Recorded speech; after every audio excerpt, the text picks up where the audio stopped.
उड़ना है, पानियों पे चलना है, अपनी दुनिया को रंगों से भरना है। I love the educators. I love the educators. I love the educators. I love the educators. इल्म की राह पर हमको यूं चलना है, मैं पढ़ूंगा, मुझे पढ़ना लिखना है। मैं पढ़ूंगा, मुझे आगे बढ़ना है। I love the educators. I love the educators. Assalamu alaikum. Good morning, students. I hope you all are enjoying good health. 3 class. Last chapter में हमने पढ़ा था गैसेस के बारे में, एटमॉस्फेयर के बारे में। तो अभी भी हमारा एटमॉस्फेयर का ही टॉपिक चल रहा है, जिसमें फर्दर जो टॉपिक आ गया वो है वाटर वेपर्स। ओके, तो वाटर वेपर्स इस तरह के होते हैं हवा में मौजूद आबी बुखारात। वो किस तरह जाते हैं आसमान पर, लाइक दिस।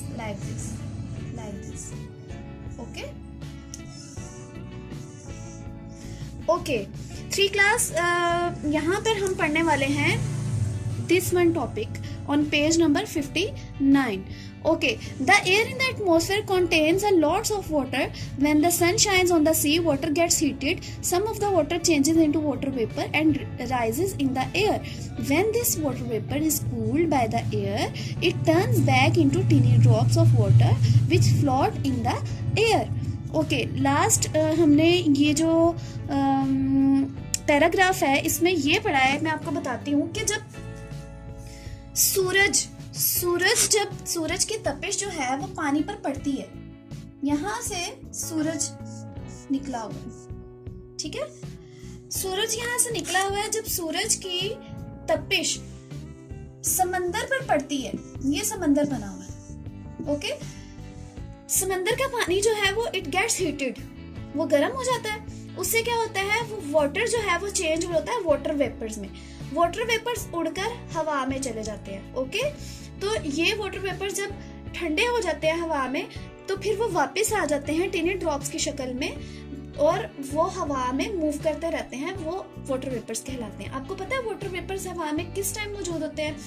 वैसे तो ऑल द टाइम हवा में वाटर वेपर्स होते हैं, लेकिन जब ये ज़्यादातर हमें कब फील होते हैं, जब रेनी सीजन हो या ठंडा मौसम हो, सर्दी का मौसम हो, ठीक है, या फॉगी वेदर हो, तो हमें वाटर वेपर्स हवा में फील होते हैं। लेकिन आपको पता चला कि जब समंदर पर सूरज की रोशनी पड़ती है, समंदर का पानी गर्म हो जाता है। गर्म होने के बाद वो क्या होता है, it turns back to the air, वो हवा में उड़ जाता है, ठीक है। उसके बाद क्या होता है, वो जब हवा में जाके वो पानी ठंडा हो जाता है, तो वो दोबारा से it turns back into टिनी drops of water which float in the air. वो वापस आ जाता है टिनी ड्रॉप्स की शक्ल में, जो कि हवा में वो फ्लोट करते रहते हैं। वो टिनी ड्रॉप्स जो है, छोटे छोटे से कतरे जो हैं, वो हवा में कहीं फ्लोट करते रहते हैं, मीन तैरते रहते हैं। नेक्स्ट पेज पे अगर आ जाए, तो नेक्स्ट पेज पे मैं आपको समझाती हूँ वाटर साइकिल के बारे में।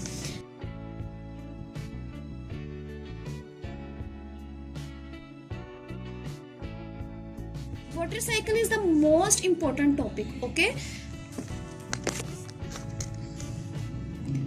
3 क्लास वाटर साइकिल से पहले हम एक एक्सपेरिमेंट पढ़ते हैं कि यहाँ पर आखिर है क्या। Pour about half a cup of very hot water into a large empty heat-proof jar. कुछ गर्म पानी हमें हीट-प्रूफ जार में डालना है। Cover the jar with a metal lid. उसको मेटल लिड से ढक देना है। Place an empty can filled with ice cubes on top of the lid. ऊपर से हमने बर्फ रख देनी है। What do you see? क्या देखते हैं? It is raining inside jar. कि जार में रेन स्टार्ट हो गई है। वो किस तरह से? वो इसलिए कि जब पहले वाटर वेपर्स ऊपर गए गर्म होके, जब ऊपर जाके वो ठंडे हुए, तो दोबारा से वो टिनी ड्रॉप्स की सूरत में वापस आ रहे हैं।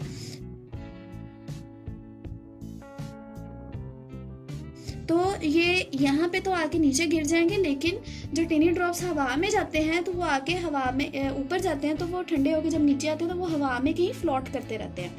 आ जाए वाटर साइकिल पे। वाटर साइकिल आखिर है क्या? सबसे पहले तो डेफिनेशन पढ़ते हैं वाटर साइकिल की, from words to learn. Okay, the way in which water is circulated on the earth. जमीन पर पानी जिस तरह से सर्कुलेट करता है that is called water cycle. Okay, आपको पता है साइकिल का नेम यहाँ पे क्यों यूज हुआ है? वो इसलिए कि साइकिल का पहिया जो है वो घूमता है, और पहिए की अगर ये वाली साइड नीचे लग रही है तो ये घूम के दोबारा से यहाँ पे ही आएगी। ठीक है, तो साइकिल जो है वो एक उसमें व्हील की एग्जांपल, व्हील जो है साइकिल का अगर वो यहाँ पे जमीन पे लग रहा है तो ये पूरा घूमेगा और दोबारा से यही हिस्सा आके नीचे लगेगा, सारे इसे टर्न बाय टर्न जो है वो जमीन पर टच करेंगे। इसी तरह ये जो वाटर साइकिल है ये जहां से शुरू होता है वहीं पे आके खत्म हो जाता है। अब मैं आपको बताती हूँ कि किस तरह।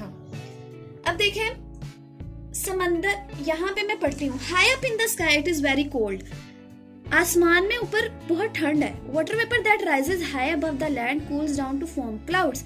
क्लाउड्स किस तरह से बनते हैं, that is more important definition in the water cycle, that how do clouds form. Clouds किस तरह से बनते हैं? Water vapours that rise high above the land cools down to form clouds. Water vapours जो जमीन से उठकर आसमान पर चले जाते हैं वो कूल डाउन हो जाते हैं, तो उसकी वजह से जब वो छोटे छोटे कतरे आपस में इकट्ठे हो जाते हैं, कलेक्ट हो जाते हैं, तो फिर वो क्लाउड्स बनाते हैं। Okay, clouds contain millions of water drops of water, टिनी drops of water. Clouds में छोटे छोटे से ना पानी के कतरे मौजूद होते हैं। When clouds cool as they pass over a mountain the tiny drops of water join up to form bigger drops of water. जब क्लाउड्स जो है वो कूल हो जाते हैं, जैसे ही वो माउंटेन के करीब से गुजरते हैं वो कूल होते हैं, और फिर जो टिनी ड्रॉप्स है वो आपस में मिल जाते हैं, बड़े बड़े ड्रॉप्स बन जाते हैं, और फिर क्या होता है, फिर बारिश आती है। These bigger drops of water are too heavy to float in the air। जब वो छोटे छोटे कतरे आपस में मिलकर बड़े हो जाते हैं तो उन बड़े कतरों के लिए हवा में ठहरना मुश्किल हो जाता है, उन्होंने जमीन पर आना होता है। आपको पता है हैवी थिंग हमेशा नीचे को आती है। वो टिनी ड्रॉप्स हवा में क्यों फ्लोट करते हैं? क्योंकि वो बहुत लाइट होते हैं साइज में, उनका वेट में वो बहुत लाइट होते हैं, तो इस वजह से वो हवा में फ्लोट करते रहते हैं। जैसे ही वो हैवी हो जाते हैं तो उनका हवा में ठहरना मुश्किल हो जाता है, तो वो they fall to the ground as rain, फिर वो जमीन पर आ जाते हैं रेन की सूरत में। अब मैं आपको इस वाटर साइकिल को थोड़ा ओरली समझाती हूँ। जैसा कि सन है, सन यहाँ पे क्लियर नहीं नजर नहीं आ रहा, मैं आपको अगेन बता देती हूँ। ये है सन, ये ओके, ये सन बना हुआ है, मैंने इमेजिनरी बनाया हुआ है। सन, सूरज की रोशनी जमीन इस पर पड़ रही है, समंदर पर। समंदर का जो पानी है वो बुखारात बनके या वाटर वेपर्स बनके वो आसमान की तरफ जा रहा है। जैसे ही वो ऊपर जाके, हमने पढ़ा है ना, high in the sky it is very cold, जैसे ही वो स्काई की तरफ जाता है तो ऊपर जाके वो पानी ठंडा हो जाता है। वो पानी जब ठंडा हो जाता है तो वो टिनी ड्रॉप्स जो हैं वो ठंडे होके नीचे आ जाते हैं। ठंडे होके जब वो नीचे आ जाते हैं तो वो हवा में फ्लोट करते रहते हैं। जब वो हवा में फ्लोट करते रहते हैं, हवा में किस सूरत में फ्लोट करते हैं? क्लाउड्स की सूरत में। आपको पता है क्लाउड्स हवा में ही रहते हैं, तो वो टिनी टिनी ड्रॉप्स से मिलकर क्लाउड्स बनते हैं। टिनी ड्रॉप्स मेक क्लाउड्स। टिनी ड्रॉप्स जब कलेक्ट हो जाते हैं तो टिनी ड्रॉप्स जो हैं वो मिलकर क्या फॉर्म करते हैं? क्लाउड्स। ओके, क्लाउड्स जब बन जाते हैं तो फिर क्लाउड्स, छोटे छोटे क्लाउड्स जो हैं ये जा रहे हैं जी माउंटेन की तरफ। फॉर एग्जाम्पल ये माउंटेन है, माउंटेन। ओके, जब क्लाउड्स जो हैं वो माउंटेन की तरफ जाते हैं, माउंटेन पर बहुत ज्यादा सर्दी होती है, high up in the mountain, mountain पर बहुत सर्दी होती है, तो जब ये क्लाउड्स माउंटेन पर चले जाते हैं तो यहाँ पर जाके वो जो छोटे छोटे ड्रॉप्स हैं वो आपस में मिल जाते हैं, तो बड़े ड्रॉप्स बन जाते हैं। ये छोटे छोटे ड्रॉप्स जब आपस में मिल जाते हैं तो बहुत बड़े बड़े ड्रॉप्स बन जाते हैं, तो इनका हवा में रहना मुश्किल हो जाता है। फिर ये रेन की सूरत में नीचे आ जाते हैं। रेन हो रही है, रेन ड्रॉप्स आ रहे हैं नीचे, तो यहाँ पे जो स्ट्रीम्स बनी होती हैं पहाड़ों पर, वो स्ट्रीम्स की सूरत में पानी दोबारा से जो है वो समंदर में आ जाता है। फिर समंदर का पानी दोबारा से, समंदर का पानी ऊपर जाता है, फिर वही प्रोसेस होता है, फिर से पानी नीचे आ जाता है। तो इस तरह से ये जो साइकिल है ये सारा का सारा चलता रहता है। That is called water cycle. Okay, next page पे आ जाएं। Rain water runs into streams and reverse. Rain water जो है वो स्ट्रीम्स और रिवर्स में बहता रहता है। Rivers flows into the seas. Rivers जो है वो समुद्रों में बहते हैं। आपको पता है समंदर बड़ा होता है, ओशंस ये बड़े होते हैं, सीज बड़े होते हैं। सीज रिवर जो है वो समंदर के अंदर बहता है, क्योंकि आपको पता है इंडस रिवर है, Indus river is the main river. Indus river जो है वो किसी समंदर के अंदर से निकला होगा, वो एक समंदर के अंदर से ही निकला हुआ रिवर है। तो फिर आगे इंडस रिवर में से 4 रिवर्स निकलते हैं, 4 ट्रिब्यूटरीज हैं।